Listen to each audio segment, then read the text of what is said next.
ఎక్కువగా టీంని గ్యాదర్ చేసుకుంటారు. ఇప్పుడు ఒక రాజకీయ పార్టీ జరుగుతుంది అనుకోండి, ఒక సభ, ఆ సభకి ఒక్కొక్క మండలానికి ఒక్కొక్క నాయకుడు ఉంటే ఆయనకి బాధ్యత ఇస్తారు కదా, నువ్వు 1000 మందిని తీసుకురా, నువ్వు 500 మందిని తీసుకురా అని. ఎస్ఆర్ను తీసుకెళ్ళినాడు ఆ రోజు ఆ ఎమ్మెల్యే దగ్గర గ్రేట్, అవునా కదా? సో ఇక నుంచి రాబోయే మీటింగ్స్ కూడా అట్లనే ఉంటాయి అన్నమాట.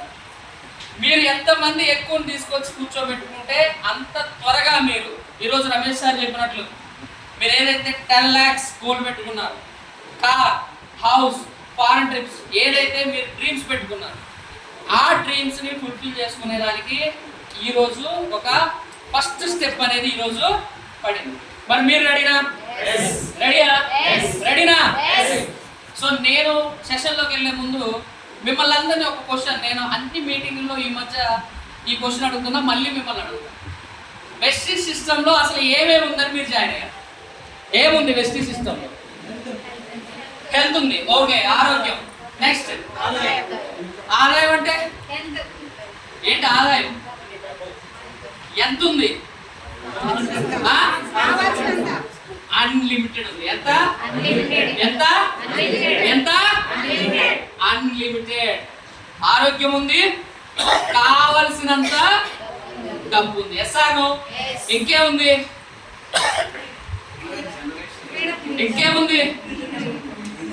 ఫ్రీడమ్ బయట కూడా ఉంది. 1947లోనే వచ్చింది ఫ్రీడమ్. వెస్టీజ్ సిస్టంలో ఇంకేముంది అంటే మీకు ప్లాన్ అర్థం కాలేదు. ఆరోగ్యం ఉంది, కావాల్సినంత, ఇంకా కార్ ఏముంది? ఇంకేముంది? హౌస్, ఇంకేముంది? సంవత్సరానికి 3 ఫారెన్ ట్రిప్స్ ఉన్నాయి, మంచి లగ్జరీ హౌస్ ఉంది, లగ్జరీ కార్ ఉంది, కావలసినంత డబ్బు ఉంది, నీకు నీ ఫ్యామిలీకి కావలసినంత ఆరోగ్యం ఉంది. మనిషి పుట్టిన దగ్గర నుంచి చచ్చిపోయే వరకు ఇవి తప్ప ఇంకేమైనా కావాలా? ఒక్కసారి కూడా హాస్పిటల్కి వెళ్ళకోకుండా ఆరోగ్యం, నీకు నీ ఫ్యామిలీ హ్యాపీగా గడపడానికి కావలసినంత డబ్బు, నువ్వు నీ ఫ్యామిలీ సంవత్సరానికి 3 ఫారెన్ ట్రిప్స్, నువ్వు నీ ఫ్యామిలీ తిరగడానికి ఒక కారు, నువ్వు నీ ఫ్యామిలీ నీ పిల్లలు ఉండడానికి ఒక లగ్జరీ హౌస్. ఎస్ఆర్ఓ ఇదేగా మనందరికీ కావాల్సింది? ఇదేనా? ఈ లగ్జరీ హౌస్ కావచ్చు, కార్ కావచ్చు, ఫారెన్ ట్రిప్స్ కావచ్చు, కావలసినంత డబ్బు కావచ్చు, ఆరోగ్యం కావచ్చు, ఈ రోజు నుంచి కౌంట్ చేసుకుందాం. ఈ రోజు నుంచి రాబోయే 5 సంవత్సరాలు టైం తీసుకోండి. ఎప్పటి వరకు? 5 సంవత్సరాలు అంటే 2030 వరకు వెస్టీజ్ సిస్టమ్ని వదిలేద్దాం. మనకది వెస్టీజ్కి సంబంధం లేదు. ఇప్పుడు మనం ఏవైతే మాట్లాడుకున్నామో ఆరోగ్యము, కావాల్సినంత డబ్బు, కారు, ఇల్లు, ఫారెన్ ట్రిప్స్, మీరు ఇప్పుడు ఏదో ఒక పని చేస్తున్నారు కదా, మీరు పని చేసే దగ్గర మీరు సాధించగలుగుతారా? ఒకసారి అందరూ గుండె మీద చేసుకోండి. సాధించగలుగుతారా? అవకాశం ఉందా? సార్ మరి అవకాశం లేని దగ్గరే మళ్ళీ పని చేద్దామా? అవకాశం ఉన్న దగ్గర పని చేద్దామా? ఇక్కడ ఆల్రెడీ కార్లు తీసుకున్న వాళ్ళు ఉన్నారా? ఫారెన్ ట్రిప్స్ వెళ్ళిన వాళ్ళు ఉన్నారా? మంచి ఆదాయం తీసుకున్న వాళ్ళు ఉన్నారా? మంచి ఇల్లు తీసుకున్న వాళ్ళు ఉన్నారా? ప్రొడక్ట్ వాడి ఆరోగ్యంగా ఉన్న వాళ్ళు ఉన్నారా? మరి ఇవన్నీ ఇక్కడ ఉన్నప్పుడు ఉన్న దగ్గర పని చేద్దామా, లేని దగ్గర పని చేద్దామా? మరి ఉన్న దగ్గర పని చేయాలంటే ఇక్కడ ఏమన్నా అల్లావుద్దీన్ అద్భుత దీపం ఉందా? లేదంటే ఏమన్నా మాయల మాంత్రికుడు ఏమన్నా జూమంతర్ గాలి అనగానే వచ్చేస్తాయా? నీకు కారు కావాలి, ఇల్లు కావాలి, ఫారెన్ ట్రిప్స్ కావాలి, కావాల్సినంత డబ్బు కావాలి, ఆరోగ్యంగా ఉండాలి. ఇది 1 నెల, 2 నెలలు, 3 నెలలు, 4 నెలలు, 5 నెలలు అయ్యేదా? అవుతుందా? చెప్పండి, అవుతుందా? కాదు కదా. దీనికి మినిమం ఒక 2 సంవత్సరాల నుంచి 5 సంవత్సరాలు మనం ఇక్కడ టైం పెట్టాలి. ఒక 2 నుంచి 5 సంవత్సరాలు టైం పెట్టాలి. ఫస్ట్ 6 నెలలు నేర్చుకోవాలి, తర్వాత 6 నెలలు టీంకి నేర్పియాలి, తర్వాత మీటింగ్స్కి అటెండ్ అవ్వాలి, తర్వాత ఇన్కమ్ మీద ఫోకస్ పెట్టాలి. కానీ చాలామంది వస్తారు, మీటింగ్ వింటారు, మీటింగ్ వినగానే బెలూన్ గాలి పడితే ఎట్లా ఉబ్బుతారు ఆ రకంగా ఉబ్బుతారు అనమాట. మీటింగ్ విన్నాక ఇంకేముంది, బయటికి వెళ్ళి డామ్ డూమ్ డిష్ ఇక చూసుకో. రేపటి నుంచి అక్కడ ఒక 20 మంది ఉన్నారు, ఇక్కడ ఒక 20 మంది ఉన్నారు, అక్కడ ఒక 50 మంది ఉన్నారు. ఇక రేపటి నుంచి ఫీల్డ్ చించేస్తా, చిరిగిపోతే మామూలుగా ఉండదు. వెళ్ళేటప్పుడు సార్ 6 నెలల్లో కారు తీస్తా సార్ అని చెప్తాను. పిలిచినుండి వెళ్తారు. వెళ్ళిన తర్వాత ఒకటి కలుస్తాను. వెస్టీజా, నేను 2015లోనే జాయిన్ అయ్యా అంటాను. ఇంకొకటి దగ్గరికి వెళ్తాం, వెస్టీజా, అందులో డబ్బులు రావు అంటాడు. ఇంకోటి దగ్గరికి వెళ్తే వెస్టీజా, నేను ప్రోట్లు వాడినా బాగోలేవు అంటాడు. ఇంత ఉప్పిన బెలూను మెల్లమెల్లగా సప్పున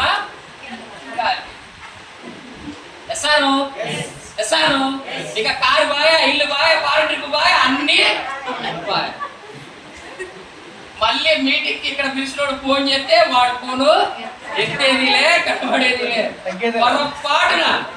పొరపాటున ఎదురొస్తుందంటే అటు నుంచి తిప్పుకొని వాడికి కనబడేది కూడా.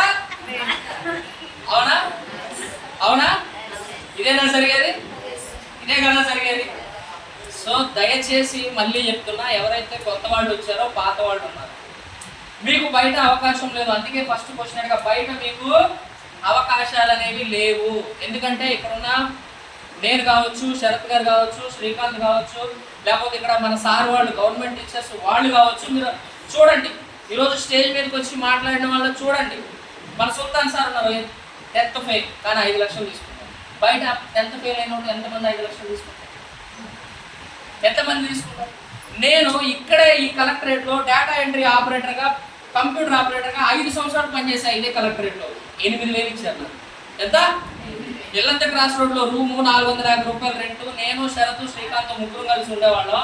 అక్కడి నుంచి ఇక్కడ వరకు ఆటో ఎక్కితే ఆటోకి డబ్బులు అయిపోతాయి అని చెప్పి రోజు నడిచి వెళ్ళేవాడిని నేను.